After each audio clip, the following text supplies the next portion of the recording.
Welcome to my crooked kitchen. We're gonna make pie crust today. This is a double pie crust recipe. You only need a single crust. Cut the recipe in half, or you can store the second ball in the fridge or in the freezer. This is just how I've made my pie crusts, but I have never once filmed myself actually doing it. There are a few things I did ahead of time. First things first, please wash your hands. Take your rings off. Almost every bit of what will become the pie crust is going to come in contact with some part of your hands. I always wash my hands thoroughly. So if you're someone who eats my pie and you're seeing this, don't worry. Yeah, so we have a bowl, 2 sticks, like half of the big block or 2 sticks of the 4. Shouldn't have done that. Cut them into cubes and put it in the freezer. You don't want them to become completely solid, but you want them to be very, very cold. We have water with ice cubes in it. The whole keep things cold is about preventing the butter from melting, because that is what makes a flaky and delicious crust. I've always done them by hand. I do not have a stand mixer, and family loves it. So, other things you're gonna need in addition to your very cold water and your very cold butter, you're going to need flour. I always just use unbleached regular flour. A 1/2 cup measure, a tablespoon, a fork, salt if you're using unsalted butter. I just use salted butter in all of my recipes. Little baking tip, because I could not get my husband for the life of me to stop buying salted butter, so I just omitted salt from all of my recipes. Do with that information what you wish. And last, you'll need some brown sugar. I'm going to measure out 2.5 cups of flour. The internet tells you I'm doing things wrong or whatever. Never once received a complaint. So this is how I measure my flour. 2.5 cups. A heaping tablespoon. Obviously you can omit this. This is optional entirely to your own taste. I am making a blueberry pie. I want it to be sweet. So I just kind of grab a big old scoop of brown sugar. And then this is why I said wash your hands. You would also be doing this with the salt. And if you want to mix types of flour, this is just your base recipe, and then you can adjust it as you see fit.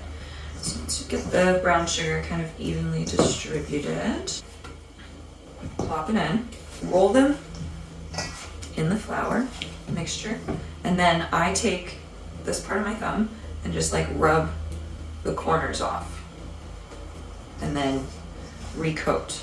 And so I just kind of do this. The little kind of sheets of butter is what you're going for. And you want them to be kind of pea-sized, but you don't want the butter to melt, and you don't want it to incorporate too much. Like, you want little chunks. I really enjoy doing it by hand. It's meditative. It's a very mindful activity. Like, you can't do this and not have at least some level of mindfulness going on. This is what they mean when they say made with love. This is not to say you can't make a good crust with a pastry blender or a stand mixer or whatever else you make it with, but this is just how I do it.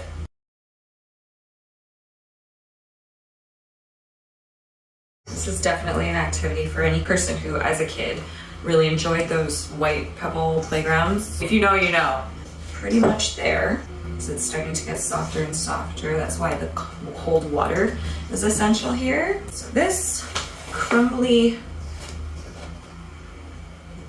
kind of grainy, mealy, this is what we're going for.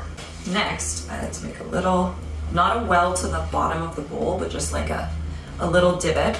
And we're going to add 6 to 8 tablespoons of water. What I do is I do 6 and then add 1 or 2 more depending. Just scatter that water around. You're gonna think you need more. You do not need more. I promise you, you do not need more. Find the kind of driest parts, mix it all, like you're still doing the same thing, just kind of mixing it all together. Now we're gonna add, I think I'm gonna add 2 more to this one. I wanna get it spread out.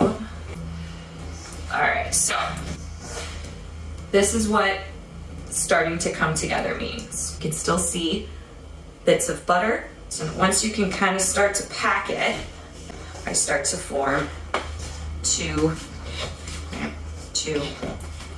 balls.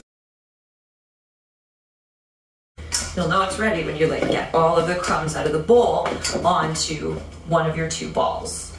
Once you're able to separate your dough, into two balls that hold themselves together.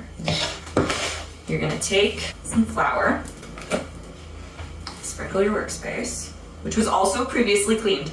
Take one of your dough balls, flatten it a little bit with the heel of your hand. Right. Yes, it will crack. That's okay. There's one thing I did forget to mention. Plastic wrap. Oh, we're in the struggle bus today. Just dip your fingers in the water and just kind of get all those cracks. Put a little mixture to help it keep its form. And then you're gonna put these into the fridge for at least a few hours. You wanna wrap, or again, like I said, if you're only making a single crust, you can put one of these into the freezer. So flatten it into kind of a disc because you'll be rolling it out from this point afterwards. These are gonna go into the fridge for a few hours until I'm ready to make the crust.